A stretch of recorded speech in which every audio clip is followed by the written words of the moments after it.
अरे बहुरिया तैयार हो गई? अरे माँ जी, इतना तो तैयार हो गई हूँ, अब और कुछ बाकी है का? अरे हाँ, मेरा एक काम बाकी है। कुछ खाया पिया? ननद जी सुबह चटनी और पकौड़ी देके गई थी, तो वो खा के हमारा पेट एकदम भर गया। अच्छा ठीक है, तैयार होके बैठी रहना, लोगों का आना जाना लगा रहेगा। जी सासू माँ। ये लो तुम्हारा गिफ्ट।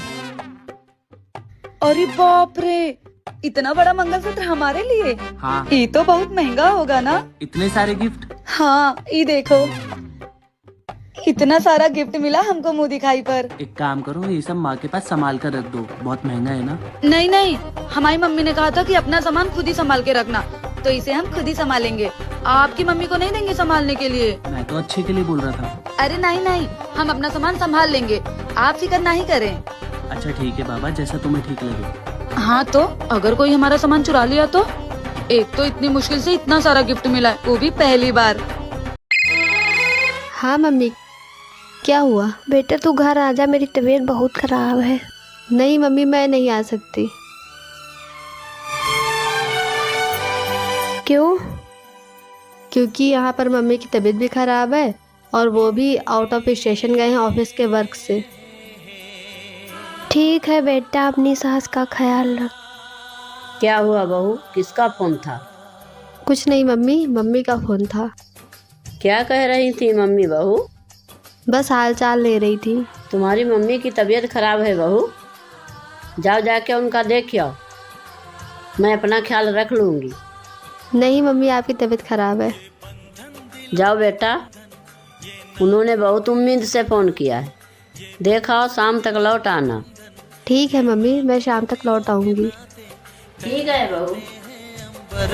देवरानी जी वो सो गई, लगता है इनकी तबीयत ठीक नहीं है। एक काम करती हूँ, सारे काम मैं ही कर लेती हूँ, इनको आराम करने देती हूँ।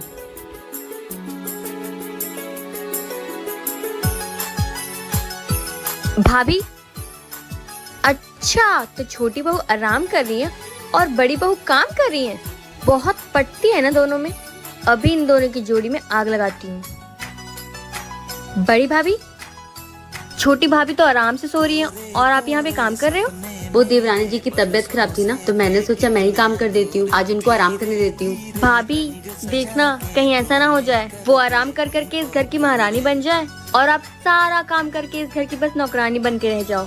नहीं छोटी, इसमें नौकर वाली क्या बात है? वो काम करे या मैं काम करूँ, घर तो हम दोनों का ही है ना। अभी आपकी शादी नहीं हुई ना, जब आपकी शादी होगी तब आप अच्छे से समझ जाओगे रिश्तों की अहमियत। रिश्तों की कदर करने वाले ही रिश्ते बचा पाते हैं। क्या मैंने सही कहा? छी, गरीबों वाली साड़ियाँ। ऐसी साड़ी तो मेरे ससुराल में नौकरानियाँ पहनती है। वाओ मम्मी, ये साड़ी कितनी सुंदर लग रही है। मैं यही पहनूंगी अपनी फ्रेंड की शादी में। हाँ हाँ बेटा, जो तुझे पसंद है वो तू लेके जा, तुझे किसी से पूछने की जरूरत नहीं है। सुनो, मैं आती हूँ, तब तक इस बैग को यही रखे रहने देना। मैं आऊंगी तब एक एक साड़ी को गौर से लिखूंगी, आया समझ में? रुको। तुम्हारी हिम्मत कैसे हुई मेरी बेटी के हाथ में से साड़ी छीनने की? तुमने सुना नहीं उसने क्या कहा? अरे माँ जी, जिस घर की नौकरानी ऐसी साड़ियाँ पहनती हो, उस घर की बहू की इज्जत कम नहीं हो जाएगी अगर उसने ये साड़ी पहनी तो? और माँ जी, आपने अपनी बेटी की शादी के समय उसे कोई कीमती साड़ी नहीं दी जो अपनी फ्रेंड की शादी में पहन सके?